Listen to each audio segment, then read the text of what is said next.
নমস্কার বন্ধুরা, আমি মিহির। আপনারা দেখছেন ক্লিয়ার কথা। বন্ধুরা, এখন মালচিংয়ের ব্যবহার খুব বেড়ে গেছে কৃষিকাজে। তাই আমাদের প্রয়োজন হয় মালচিং ফুটো করার যন্ত্র, বা অনেকে ব্লেড দিয়ে ফুটো করে। যদি ব্লেড দিয়ে আমরা ফুটো করি, অনেক সময় সাপেক্ষ এবং যন্ত্র কিনতে গেলে টাকার খরচ। এই সমস্যারই সমাধান নিয়ে আজকে আমি আপনাদের সামনে এসেছি। আমি আজকে আপনাদের সামনে বানিয়ে দেখাবো একটি মালচিং ফুটো করার যন্ত্র, এবং সেটি কোনো টাকা খরচ হবে না, বিনা পয়সায়। কি করে বিনা খরচে আমি এর জন্যই বলছি, কারণ এটি বানাতে গিয়ে যা যা প্রয়োজন এই সব কিছু কৃষকের বাড়িতে সবসময় মজুদ থাকে।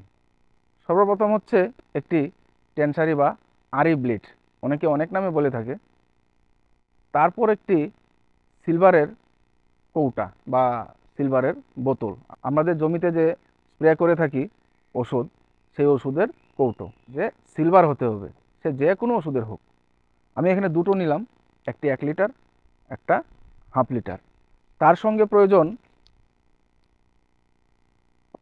একটা রেত, ছোট্ট রেত।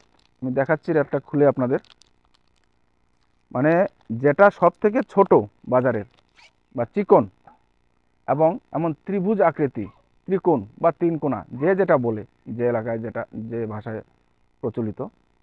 এই যে দেখতেই পাচ্ছেন আপনারা, এই যে এটি দিয়ে আজকে দেখাবো মালচিং ফুটো করার একটি যন্ত্র বানিয়ে, এবং খুব সহজেই মালচিং ফুটো হবে, এবং খুব দ্রুত গতিতে কাজ হবে, এবং টাকাও খরচ হচ্ছে না। আমি যেসব যন্ত্রপাতি দেখালাম সেসব যন্ত্রপাতি কৃষকের বাড়িতে থাকি, সেই জন্যই আমি বিনা খরচে কথাটি উল্লেখ করলাম। আসুন শুরু করা যাক। তবে চ্যানেলে যারা নতুন, তারা ভিডিওটিকে সাবস্ক্রাইব করবেন এবং বেল আইকনটি অবশ্যই প্রেস করবেন, তাতে আমি নতুন নতুন ভিডিও তৈরি করতে আরও উৎসাহ পাই। আসুন তবে দেরি না করে শুরু করা যাক। এবার বোতলটি পেছন দিক থেকে কেটে নিতে হবে। বোতলটি একটু লম্বা হওয়াতে আমরা বেশি করে কেটে নিচ্ছি, কারণ বেশি লম্বা থাকলে যন্ত্রটি নরম হবে। আমাদের চাই শক্ত যন্ত্র, তাই পেছন থেকে আপনারা দেখতেই পাচ্ছেন একটু বেশি করে আমরা কেটে নিচ্ছি।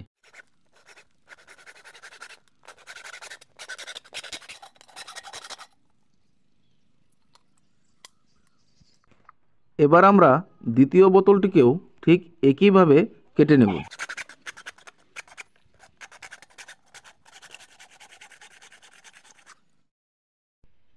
এবার বোতলের কাটা অংশটিকে রেত দিয়ে দাবিয়ে দাবিয়ে ঘষে ঘষে করাতের মতন দাঁত তৈরি করতে হবে। ছবিতে আপনারা দেখতেই পাচ্ছেন, এবং দাঁতগুলো যেন করাতের মতন ধারালো হয়, খুব সুন্দর। একটু সময় নিয়ে করবে।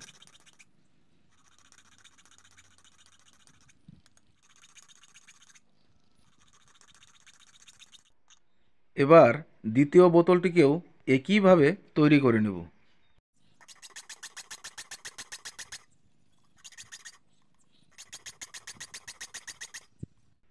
দুটো বোতলেরই দাঁত কাটা হয়ে গেছে। পুঙ্খানুপুঙ্খভাবে আমি বিষয়টি দেখালাম। এবার আপনারা কি করবেন, এই যে ছিপিটা আছে বা মুখা, সেটা খুলবেন। বোতলের ছিপিটা খুলে এখানে কোনো ডান্টা, লাঠি বা বাঁশের মাথা কেটে ঢুকিয়ে দিবেন। আপনাদের যন্ত্র তৈরি হয়ে গেল। তারপর আপনারা কি করবেন, এটা দিয়ে শুধু চাপ দিবেন এবং দেখবেন ছিদ্র হয়ে গেছে অটোমেটিক। কেমন লাগলো ভিডিওটি? ভিডিওটি যদি ভালো লেগে থাকে চ্যানেলটিকে সাবস্ক্রাইব করবেন এবং বেল আইকন অবশ্যই